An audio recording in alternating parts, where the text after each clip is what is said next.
ये है माता वैष्णो देवी की सर्वाधिक प्रचलित कथा।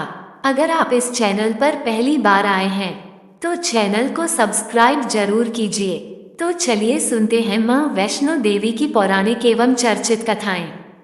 इस कथा को पूरा जरूर सुनिएगा। इस कथा को सुनने मात्र से होगी मनचाह इच्छा पूरी। सनातन धर्म को मानने वाले माता वैष्णो देवी की महिमा गाते नहीं थकते हैं। हमारे धर्मशास्त्रों में कलयुग में लोगों के कष्ट हरने के लिए देवी देवताओं के नाम जप के साथ साथ कथाएं भी बेहद उपयोगी बताई गई हैं। स्थान और काल में भेद की वजह से कथाओं में भी कुछ अंतर पाए जाते हैं। त्रिकूट पहाड़ी पर है माता का दरबार। सनातन धर्म को मानने वाले माता वैष्णो देवी की महिमा गाते नहीं थकते हैं। हमारे धर्मशास्त्रों में कलयुग में लोगों के कष्ट हरने के लिए देवी देवताओं के नाम जप के साथ साथ कथाएं भी बेहद उपयोगी बताई गई हैं। स्थान और काल में भेद की वजह से कथाओं में भी कुछ अंतर पाए जाते हैं। बस मन में सच्ची श्रद्धा होनी चाहिए, प्रभु कृपा अवश्य करते हैं। वैसे तो माता वैष्णो देवी से जुड़ी कई कथाएं हैं, पर जो कथा सबसे अधिक प्रचलित है वो आगे दी जा रही है। वैष्णो देवी ने अपने एक परम भक्त पंडित श्रीधर की भक्ति से प्रसन्न होकर उसकी लाज बचाई। माता ने पूरे जगत को अपनी महिमा का बोध कराया। तब से आज तक लोग इस तीर्थ स्थल की यात्रा करते हैं और माता की कृपा पाते हैं। कटरा से कुछ दूरी पर स्थित हंसाली गांव में मां वैष्णवी के परम भक्त श्रीधर रहते थे। वे निसंतान होने से दुखी रहते थे। एक दिन उन्होंने नवरात्रि पूजन के लिए कुंवारी कन्याओं को बुलवाया। मां वैष्णो कन्या वेश में उन्हीं के बीच आ बैठी। पूजन के बाद सभी कन्याएं तो चली गईं, पर मां वैष्णो देवी वहीं रहीं और श्रीधर से बोली, सबको अपने घर भंडारे का निमंत्रण दे आओ। श्रीधर ने उस दिव्य कन्या की बात मान ली और आसपास के गांवों में भंडारे का संदेश पहुंचा दिया। वहां से लौटकर आते समय गुरु गोरखनाथ व उनके शिष्य बाबा भैरवनाथ जी के साथ उनके दूसरे शिष्यों को भी भोजन का निमंत्रण दिया। भोजन का निमंत्रण पाकर सभी गांववासी अचंभित थे कि वो कौन सी कन्या है जो इतने सारे लोगों को भोजन करवाना चाहती है। इसके बाद श्रीधर के घर में अनेक गांववासी आकर भोजन के लिए जमा हुए। तब कन्या रूपी मां वैष्णो देवी ने एक विचित्र पात्र से सभी को भोजन परोसना शुरू किया। भोजन परोसते हुए जब वो कन्या भैरवनाथ के पास गई, तब उसने कहा कि मैं तो खीर पूरी की जगह मांस खाऊंगा और मदिरा पान करूंगा। तब कन्या रूपी मां ने उसे समझाया कि यह ब्राह्मण के यहाँ का भोजन है, इसमें मांसाहार नहीं किया जाता। किंतु भैरवनाथ ने जानबूझकर अपनी बात पर अड़ा रहा। जब भैरवनाथ ने उस कन्या को पकड़ना चाहा, तब मां ने उसके कपट को जान लिया। मां वायु रूप में बदलकर त्रिकुटा पर्वत की ओर उड़ चली। भैरवनाथ भी उनके पीछे गया। माना जाता है कि मां की रक्षा के लिए पवनपुत्र हनुमान भी थे। हनुमान जी को प्यास लगने पर माता ने उनके आग्रह पर धनुष से पहाड़ पर बाण चलाकर एक जलधारा निकाली और उस जल में अपने केश धोए। आज ये पवित्र जलधारा बाणगंगा के नाम से जानी जाती है।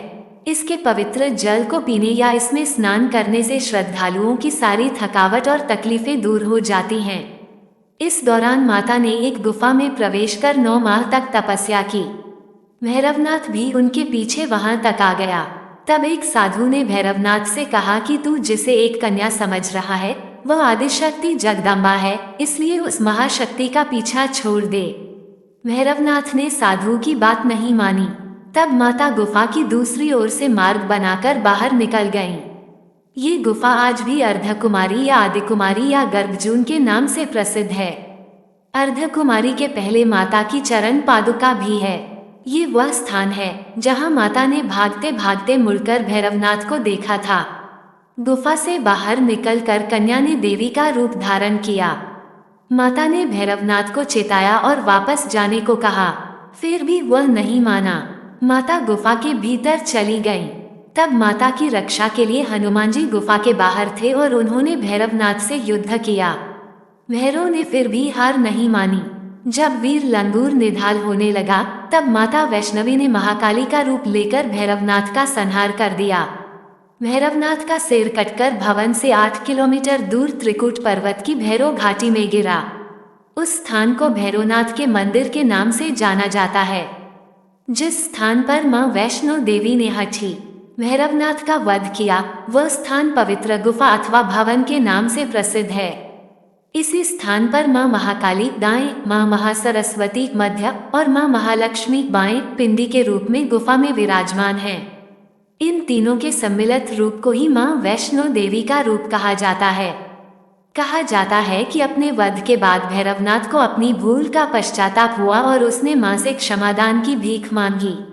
माता वैष्णो देवी जानती थी कि उन पर हमला करने के पीछे भैरव की प्रमुख मंशा मोक्ष प्राप्त करने की थी। उन्होंने न केवल भैरव को पुनर्जन्म के चक्र से मुक्ति प्रदान की, बल्कि उसे वरदान देते हुए कहा कि मेरे दर्शन तब तक पूरे नहीं माने जाएंगे जब तक कोई भक्त मेरे बाद तुम्हारे दर्शन नहीं करेगा। उसी मान्यता के अनुसार आज भी भक्त माता वैष्णो देवी के दर्शन करने के बाद करीब 3.25 किलोमीटर की खड़ी चढ़ाई करके भैरवनाथ के दर्शन करने जाते हैं। इस बीच वैष्णो देवी ने 3 पिंड सिर सहित एक चट्टान का आकार ग्रहण किया और सदा के लिए ध्यानमग्न हो गईं। इस बीच पंडित श्रीधर अधीर हो गए। वे त्रिकुटा पर्वत की ओर उसी रास्ते आगे बढ़े जो उन्होंने सपने में देखा था। अंततः वे गुफा के द्वार पर पहुंचे।